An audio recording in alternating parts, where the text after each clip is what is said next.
जय हिंद दोस्तों। जो होलिका दहन होली के एक दिन पहले जलाया जाता है और हमारे हिंदू धर्म के शास्त्र के हिसाब से होलिका दहन बुराई के ऊपर अच्छाई की जीत के प्रतीक के रूप में मनाया जाता है, क्योंकि जो भक्त प्रहलाद थे और उनको बचाने और होलिका के जलने की कहानी यानी एक कथा से जुड़ी हुई है। दोस्तों, राजा हिरण्यकश्यप जो भगवान विष्णु का शत्रु थे और उसने अपने राज्य में भगवान विष्णु की पूजा करने की पूरी तरह से प्रतिबंध लगा दिया था, लेकिन उसका ही पुत्र जिसका नाम था प्रहलाद, और वही प्रहलाद भगवान विष्णु के परम भक्त थे। दोस्तों, इस वीडियो को पूरा जरूर देखिएगा, क्योंकि इस वीडियो में होलिका दहन को लेकर लगभग पूरी सच्चाई बताई गई है। दोस्तों नमस्कार, प्रणाम। आप सभी देख रहे हैं स्टोरी वॉइस और मैं हूं चंदन। चलिए अब सीधे वीडियो पर चलते हैं। तो दोस्तों, राजा हिरण्यकश्यप ने अपने ही बेटे प्रहलाद को मारने के लिए कई प्रयास किए, लेकिन प्रहलाद को कुछ नहीं हुआ और प्रहलाद बार बार बच जा रहे थे। दोस्तों, अंत में राजा हिरण्यकश्यप ने अपनी ही सगी बहन होलिका, जिसे आग में न जलने के वरदान से प्राप्त हुआ था, तो राजा हिरण्यकश्यप ने अपनी बहन से मदद मांगी।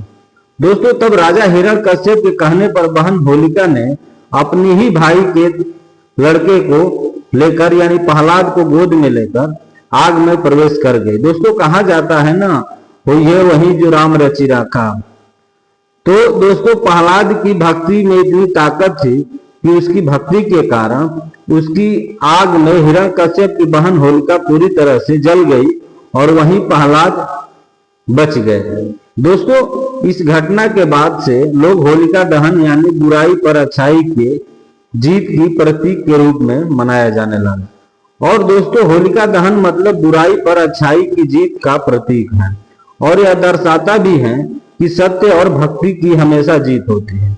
दोस्तों, ठीक होलिका दहन के बाद रंगों का त्योहार यानी होली बड़ी धूमधाम से मनाया जाता है, जो प्रेम, खुशी और भाईचारे का प्रतीक भी है।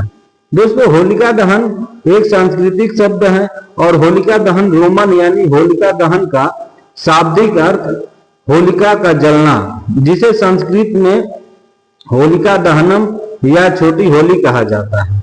दोस्तों, एक हिंदू त्योहार है जिसमें एक राक्षसी होलिका को जलने का जश्न मनाने के लिए अलाव जलाया जाता है और यह अनुष्ठान बुराई पर अच्छाई की जीत का प्रतीक है। दोस्तों, यह रंगों का त्योहार होली से पहले होता है, जो बसंत ऋतु का जश्न मनाया जाता है। दोस्तों, किंवदंती के अनुसार होलिका हिरण्यकश्यप की बहन थी, जिसने एक वरदान प्राप्त किया था, जिसको ऐसा वरदान मिला था कि कभी वह आग से नहीं जल सकती थी।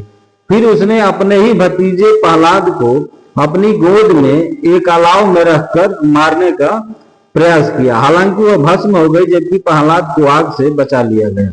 दोस्तों, दक्षिण भारत में इस अवसर को काम दहमन कहा जाता है और यह शिव द्वारा कामदेव को अपनी तीसरी आंख में भस्म करने की किंवदंती से जुड़ा हुआ है। और ग्रामीण तमिलनाडु में इस अवसर पर कामदेव के पैंटोमाइम्स का प्रदर्शन किया जाता है और उनके पुतले भी जलाए जाते हैं। दोस्तों, उत्तर प्रदेश के कुछ भागों में इस दिन को होलिका दहन कहा जाता है, जबकि पूर्वांचल, पूर्वी उत्तर प्रदेश और पश्चिमी बिहार तथा नेपाल के तराई क्षेत्रों में इसे सम्मत जर्न कहा जाता है। दोस्तों, विष्णु पुराण की एक कथा के अनुसार जिस समय असुर सांस्कृतिक शक्तिशाली हो रही थी, उस समय असुर कुल में एक अद्भुत प्रहलाद नामक बालक का जन्म हुआ था। दोस्तों, उनके पिता का नाम असुर राज हिरण्यकश्यप था तथा मां का नाम कयाधु। वह हिरण्यकश्यप और कयाधु के 4 पुत्र थे, जिसमें से सबसे बड़े पुत्र प्रहलाद थे और देवताओं से वरदान प्राप्त करके वह निरंकुश हो गए थे और उसका आदेश था कि उसके राज्य में कोई भी भगवान विष्णु की पूजा नहीं करेगा। किंतु प्रहलाद विष्णु भगवान के भक्त थे और ईश्वर से उनकी अटूट आस्था थी। इस पर क्रोधित होकर हिरण्यकश्यप ने उन्हें मृत्यु दंड देना चाहते थे और हिरण्यकश्यप की बहन होलिका जिसको आग से न मरने का वर था।